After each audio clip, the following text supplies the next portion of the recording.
Hello world, this is Magda from Nook.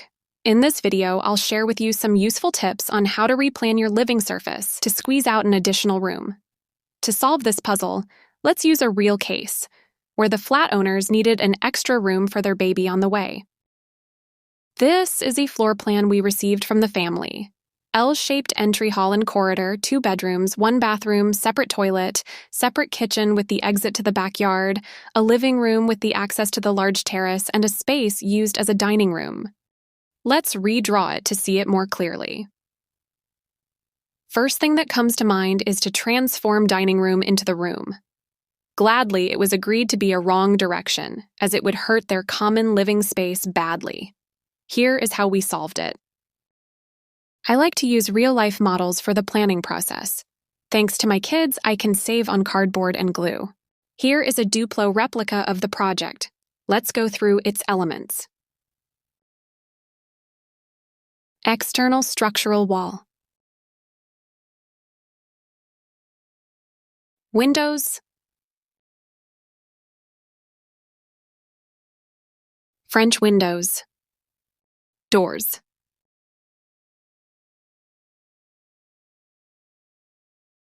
Internal supporting walls.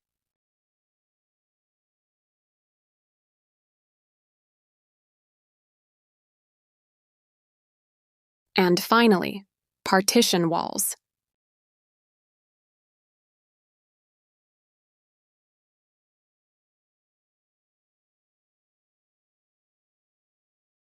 First, we need to dig deeper in our personal preferences and evaluate how much are we able to sacrifice for our additional room goal.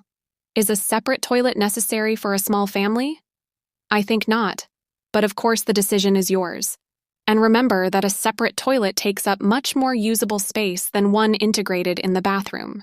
Here we can see 2 built-in wardrobes, one for the hall and the other for the bedroom. Let's think about how much we care about a wardrobe hidden in the wall, and whether we are unable to accept a well-designed piece of furniture.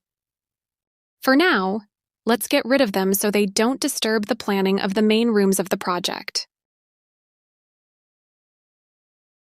We can proceed to remove all partition walls and interior doors from our project.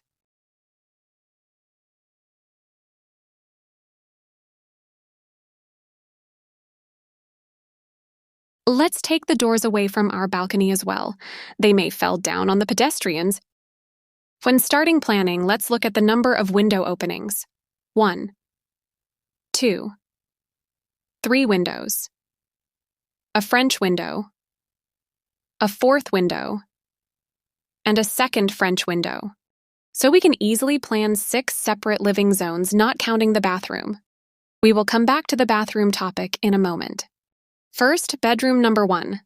Let's not change its size, but let's skip, as I mentioned before, the built-in wardrobes. And the doors where they were. Now bedroom number 2, let's leave it alone as well. There was a bathroom and a toilet here, and we encounter the first knot, a wall with hydraulic installations. It's better not to move it, but let me tell you, where there's a will, there's a way.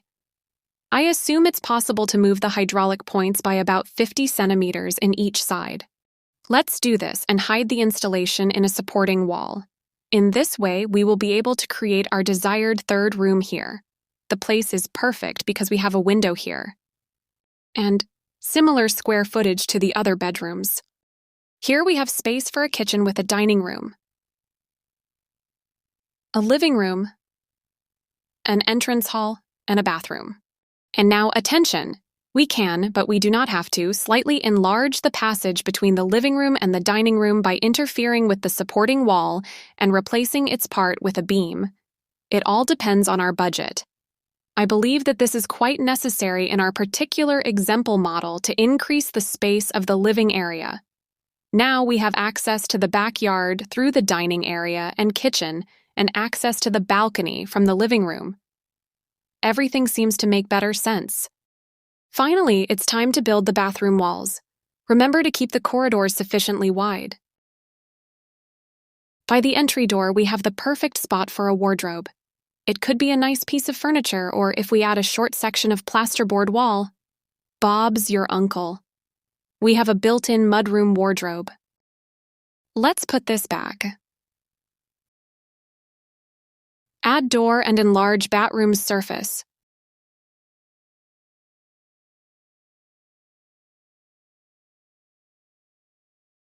We all agree it was quite needed. Or not if we want as much space as possible in the living room. Oh, and the wardrobe. I think it's a good idea, so let's add it to our model.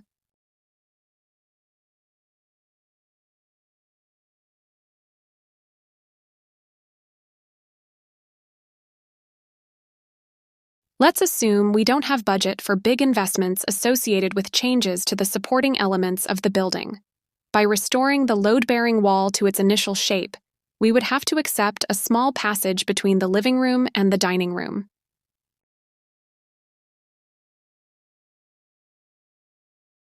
By making a compromise, not moving the entire hydraulic installation, but making the most necessary connections in the partition wall, we will get 2 recesses in the wall where we could arrange shelves symmetrically on both sides, or 2 independent work desks.